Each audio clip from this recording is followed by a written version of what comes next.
Praise the Lord. Shalom. Christ centred ఫ్యామిలీలోని వాళ్ళకి మిమ్మల్ని ఆహ్వానిస్తున్నాను. భార్యాభర్తల మధ్యలో బంధం బలంగా ఉండాలి అంటే అనే విషయంలో చాలా విషయాలు మనం నేర్చుకుంటాం. నిన్న మొన్నటి దినాన లాస్ట్ 2 భాగాల్లో అబ్యూజివ్ బిహేవియర్, చెడ్డ ప్రవర్తన ఉండొద్దు భార్యాభర్తల మధ్యలో. మరి దాన్ని జయించాలంటే ఎలాగా అని మీ ప్రశ్నకు నేనే సమాధానం చెప్పాలనుకుంటున్నాను. అలాంటి చెడ్డ ప్రవర్తన లేకుండా ఎలా ఉండాలి అంటే దయచేసి 2 విషయాలు మీరు నేర్చుకోండి. మొట్టమొదటిది, మన తప్పును మనం ఒప్పుకోవడం. ఆదాము అవ్వల దగ్గర అది జరగలే.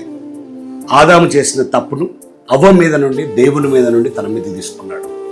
అందుకే భార్యాభర్తల మధ్యలో మ్యాజికల్ వర్డ్లో ఒక వర్డ్ ఏంటో తెలుసా? This is my fault. ఇది నా పొరపాటు, నా తప్పు అని ఒప్పుకోవడం. ఎప్పుడైతే మన తప్పును ఒప్పుకోవడానికి భయపడి లేదా సిగ్గుపడి, ఎందుకు అనవసరంగా నేను తక్కువ చేయబడతానేమో అని ఆ తప్పును వేరే వాళ్ళ మీదకి నెట్టాలనుకున్నప్పుడు అబ్యూజివ్ బిహేవియర్ బయటకు వస్తుంది. చూడండి, లూకాసు వార్త 15వ అధ్యాయంలో తప్పిపోయిన కుమారుడు 20-21 వచనాల్లో ప్రాముఖ్యంగా తండ్రి దగ్గరికి వచ్చి ఒప్పుకోవాలనుకుంటాడు. మనకు తెలుసు కదా ప్రియులారా, నేను పాపం చేశా, దేవునికి నీకు విరోధంగా తప్పు చేశా, నీ పని వాళ్ళలో ఒకరిగా ఉంచుకోమని చెప్పాలనుకున్నాడు. కానీ అంత అవసరం లేకుండానే తండ్రి క్షమించి కుమారునిగా చేర్చుకున్నాడు.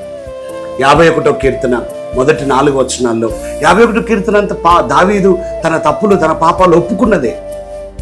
అందుకే సామెతలు 28:13లో తన అతిక్రమములను దాచిపెట్టువాడు వరదిల్లడు, కానీ ఒప్పుకొని విడిచిపెట్టువాడు దేవుని కనికరాన్ని పొందుకుంటాడు అని రాయబడ్డది.